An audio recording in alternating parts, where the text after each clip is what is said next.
All right, welcome to this explainer. Today, we're diving into something pretty special. A journal from a guy named Sam Harrelson who decided to just pay attention to one single thing for a whole year. And this is the question at the very heart of it all. It seems so simple, right?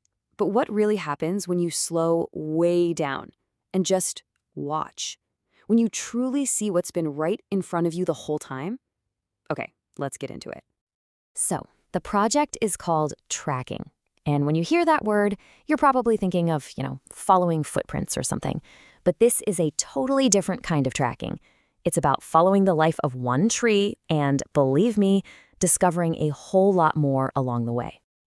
Sam Harrelson's definition here is key. He says it's not just about looking, it's about a two-way street. It's not just him watching the tree, it's about building an actual relationship. He even calls it a kind of spiritual practice, an act of being completely present with the world around you. And this is where things get really mind-bending. He realizes that as he's watching the tree, the world is, it's watching him back. The act of paying attention is actually changing him. He's being shaped by the wind, the squirrels, the shadows. He's not separate from it at all. Of course, every great story needs a main character, right? Well, in this journal, the undisputed star of the show is a black walnut tree, right there in Spartanburg, South Carolina. So, let's get the science out of the way. We know a lot about this species. It's a big deal in southeastern forests, prized for its gorgeous wood and, of course, those tasty nuts. This is the stuff you can look up online, the basic facts. But from the very first entry, you can see this is going to be about way more than just facts. It gets personal fast. He's already connecting the tree to his own feelings, seeing his gloomy mood reflected in that cold, wet bark. So, how does this relationship actually grow as the year goes on? Well, these daily check-in end up painting this incredibly rich, living portrait of the tree's journey through the seasons. In this timeline just gives you a little taste of that journey.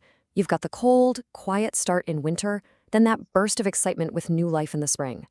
You can almost smell that sharp autumn air as it drops its fruit. And then that final single leaf hanging on, marking the end of a cycle.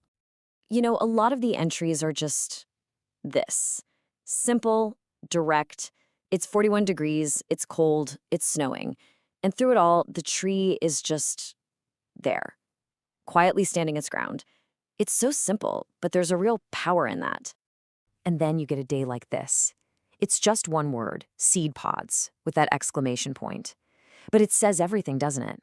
It perfectly captures that little jolt of excitement, that thrill of noticing a tiny but amazing change, the very first sign of the next generation. Okay, so as the year progresses, you start to see a shift. It becomes really clear that this whole project isn't just about what's happening to the tree. It's about what's happening inside the person who's watching it. Now, this whole thing is actually tied to some pretty deep philosophy. It's a response to this idea of the flesh of the world.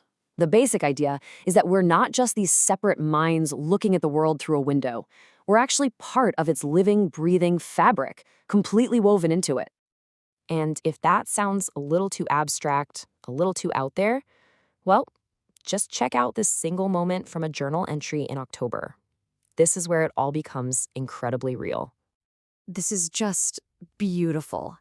He discovers that his daughter, Emlu, has started doing what he does. She's reading to the tree.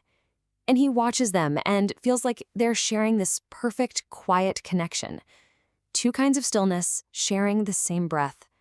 Wow. The habit, this deep attention, it's been passed on.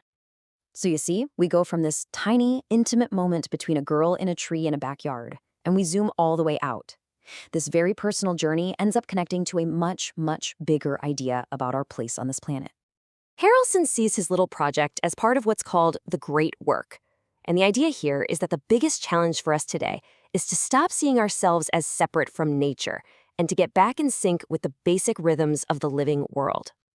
And really, at the end of the day, that's what this whole year-long journal is all about.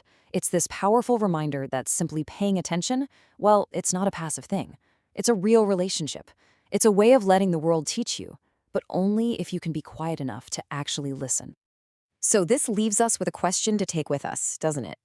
I mean, think about it. Whether it's a tree in your yard, a crack in the pavement, the way the light hits a wall, What could you learn? What might you discover if you started your own record of attention?